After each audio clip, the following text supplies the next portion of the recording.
There's a mistake I made for years, and I see almost every guy I coach make it too. Pushing hard every single session, no matter what, thinking if you aren't going balls to the wall, you're leaving gains on the table. Truth, there are sessions where going all out is exactly what you need, and there are sessions where going all out will actively set you back. But learning to tell the difference is one of the most valuable skills you can learn as a listener. Now, understanding fatigue. Your body operates on a stimulus, recovery, adaptation cycle. You train, you create stress, you recover, and you come back stronger. The problem is fatigue accumulates, and after weeks of training, that fatigue can start to mask your progress, meaning that you're probably stronger and fitter than you actually feel, but the fatigue is just masking it.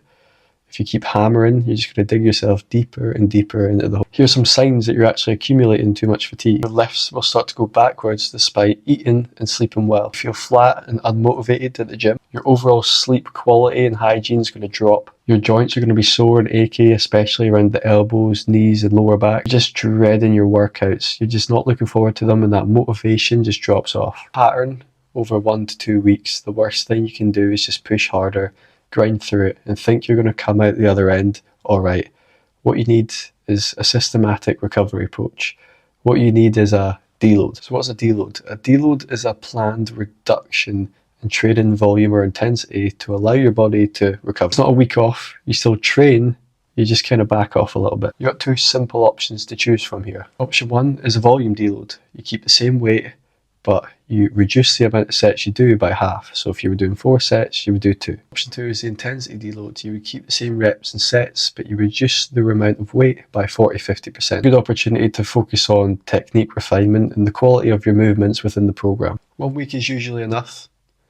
Most people come back feeling significantly stronger because the fatigue is cleared and their actual strength level is now revealed. I take a deload every 8 to 10 weeks, and it's built into every program I have for my clients. Let's talk a little about auto-regulation and the ability to adjust your training intensity on how you feel. Now, that doesn't mean just going easy when you can't be bothered. It's being honest about your readiness to train and adjusting your volume and intensity intelligently. The simplest tool to use is something called RPE, which is the rate of perceived exertion. It's a rating from 1 through 10 on how hard that set actually was. RPE 6 to 7 would be, you could do another 3 to 4 reps relatively easy. RPE 8 would be 2 more reps that would be challenging but controlled. RPE 9, you could do 1 more rep, but it would be extremely challenging. RPE 10 would be all out, balls to the wall, maximum effort. Most of your sets you want to be working hard enough to create a good amount of stimulus. RPE 7 to 9 is fine for this. If you're always working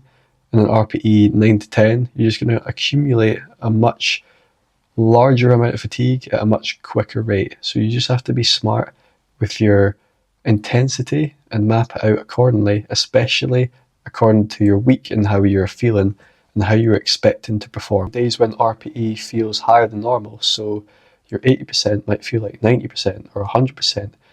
It's your body telling you that you haven't fully recovered. Just adjust the weight down slightly and still continue with that session, and then prioritize recovery after. One thing to note is not to ego lift, not to just move that weight for the sake of trying to move that weight, because that's when you start to stall and plateau and hinder your recovery massively. The final video is about what happens after the transformation, the maintenance phase, and how to sustain your results for life without a coach. This is the piece that most programs never give you.